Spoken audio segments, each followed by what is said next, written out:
Atlantic Ocean, March 1943. The water is black, the sky is black. Everything is the color of death. Kapitänleutnant Friedrich Hoffman stands on the conning tower of U-517, scanning the horizon through his binoculars. He's 31 years old, commander of one of Germany's most successful U-boats. 16 Allied ships sent to the bottom in the last 8 months. The Knight's Cross hangs at his throat, a reward for turning merchant sailors into corpses. It's what the job requires, what the fatherland demands. You don't think about the men drowning in burning oil. You think about tonnage, about strategic targets, about winning a war that's already started to feel unwinnable. His executive officer, Lieutenant Becker, climbs up beside him. Contact Herr Kaleu, convoy spotted, 20 degrees to port, 6 merchant ships, 2 escorts. Friedrich lowers his binoculars. 6 merchants, probably carrying supplies to Britain. Every ship he sinks is one less delivery to the enemy. Battle stations, he orders. Prepare tubes 1 through 4. The alarm sounds. His crew scrambles to their positions. 48 men crammed into a steel tube, breathing recycled air, living on moldy bread and hope. The attack comes at dawn. U-517 slips between the convoy escorts like a knife between ribs. Friedrich watches through the periscope as the first torpedo streaks toward a British freighter. The explosion tears the ship in half. Men are thrown into the water. Lifeboats deploy. Some capsize immediately. Others float free, filled with screaming sailors. Tube 2 ready, Herr Kaleu. Friedrich doesn't hesitate. Fire! Another hit, another ship dying. The ocean fills with debris and bodies and desperate men clinging to anything that floats. The escorts turn, racing toward U-517's position. Depth charges splash. Friedrich orders the dive. They go deep, silent, waiting. 3 hours later, they surface. The convoy is gone, but the ocean is still full of survivors. Lifeboats scattered across the waves, men in the water, already dying from hypothermia. Friedrich studies them through his binoculars. Standard procedure, leave them. You've done your job. But something makes him pause. One lifeboat, packed with maybe 20 men, rowing hard, trying to survive. Herr Kaleu? Becker is waiting for orders. Friedrich makes a decision he'll regret forever. Gun crew on deck. We finish this properly. The order is brutal, but not unusual. Some U-boat commanders machine gun survivors to prevent rescue, to spread terror. It's a war crime, technically. But in March 1943, in the middle of the Atlantic, there are no witnesses. The deck gun crew assembles. 8 men, led by Obermatt Schmidt. That lifeboat, Friedrich points. Put rounds into it. Schmidt hesitates. Herr Kaleu, they're survivors. They're no threat to... They're enemy personnel who'll be rescued and returned to service. Friedrich cuts him off. Fire! The deck gun opens up. The first shell misses. The men inside start rowing harder, desperate. The second shell hits. The lifeboat explodes, splinters, fire, screaming, bodies thrown into the water. Michael Hoffman is 24 years old, British Merchant Navy. He'd signed up in 1941 because his mother was German and his father was British, and when the war came, he chose England. He doesn't know his older brother Friedrich made the opposite choice, doesn't know that Friedrich joined the Kriegsmarine in 1936. Became exactly what the Nazi regime wanted. Their mother, Elisabeth Hoffman, born in Bremen, married to an English teacher in Liverpool, never told them about each other. She left Germany in 1920, started over in England, had Michael, never mentioned Friedrich, her son from her first marriage, the boy she'd left behind. Michael doesn't know any of this, as the shell tears through his lifeboat, doesn't know that the U-boat commander ordering his death is his half-brother. The explosion throws him into the Atlantic. The water stops his heart for a second. Then adrenaline kicks in, and he's swimming, gasping, trying to find something to grab onto. Around him, men are dying. Some scream, some sink. Michael sees wooden debris and grabs it. Holds on. The U-boat is still there, circling. The deck gun fires again. hits another cluster of survivors. Michael can see the crew now, see the commander on the conning tower, see the gunner loading another shell. Then something changes. The gun stops. Michael hears voices, German voices, arguing. On U-517's deck, Obermatt Schmidt has stopped following orders. Herr Kaleu, they're finished. This is murder. Friedrich stares down at him. This is war. War is sinking ships. This is killing defenseless men. Stand down, Schmidt. I won't fire on survivors again, sir. Friedrich could have Schmidt shot, could finish what he started. Instead, he looks at the survivors, at the bodies floating, at the ocean already doing his job. Cease fire, he says quietly. Clear the deck. Prepare to dive. U-517 slips beneath the waves and disappears. Michael doesn't see it leave. Hypothermia is setting in. He's been in the water 20 minutes. Time has stopped meaning anything. He thinks about his mother, about Elizabeth, who taught him German as a child, who cried when he enlisted.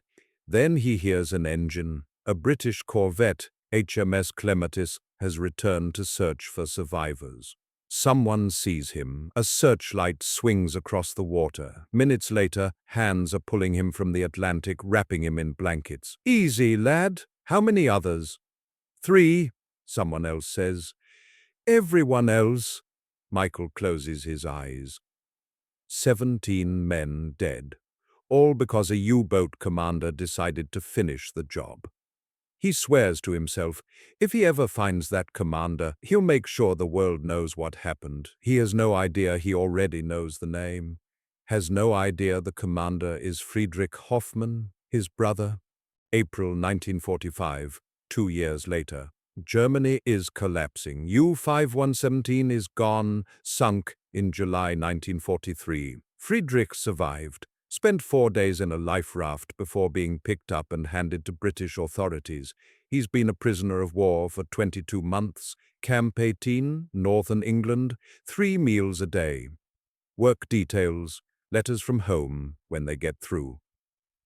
One afternoon, a British officer named Captain Morrison brings a file. Documentation of U-boat war crimes, testimony from survivors, March 1943, U-517. Survivors report the U-boat fired on lifeboats, 17 dead. 3 survivors willing to testify. 1 survivor, able seaman Michael Hoffman. Morrison cross-references the name with prisoner rosters, Friedrich Hoffman in Camp 18. Former Kapitänleutnant U-517, same last name, different nationality. Morrison digs deeper. He finds Elizabeth Hoffman, Liverpool, 2 sons, Friedrich, B. 1912, Germany, and Michael, B. 1919, England. Different fathers, same mother. Morrison sits in his office, staring at the file. Friedrich doesn't know Michael exists. Michael doesn't know Friedrich exists. Neither knows that in March 1943, one tried to kill the other. He decides to visit Friedrich. The interview room is small. Friedrich sits across from Morrison, wary but calm. Kapitänleutnant Hoffman, I need to ask about March 1943, the convoy attack. Friedrich's face doesn't change. I followed standing orders, sank 6 ships. And after? When you surfaced, a pause, we assessed damage, then departed. You fired on survivors. No, I did not. Morrison slides testimony across the table, detailed descriptions. 3 men say otherwise. Friedrich reads, goes pale. My gunner fired 2 shots before I stopped him. I ordered ceasefire. 2 shots that killed 17 men. Friedrich closes his eyes. I didn't know I thought he missed. I stopped it because Schmidt was right. It was murder. One of the survivors is named Michael Hoffman. Friedrich looks up. Hoffman is common. Your mother is Elizabeth Hoffman, born in Bremen, fled to England in 1920. Friedrich goes still. How do you? She had a son in England, 1919, named him Michael. British Merchant Navy. He was in the lifeboat.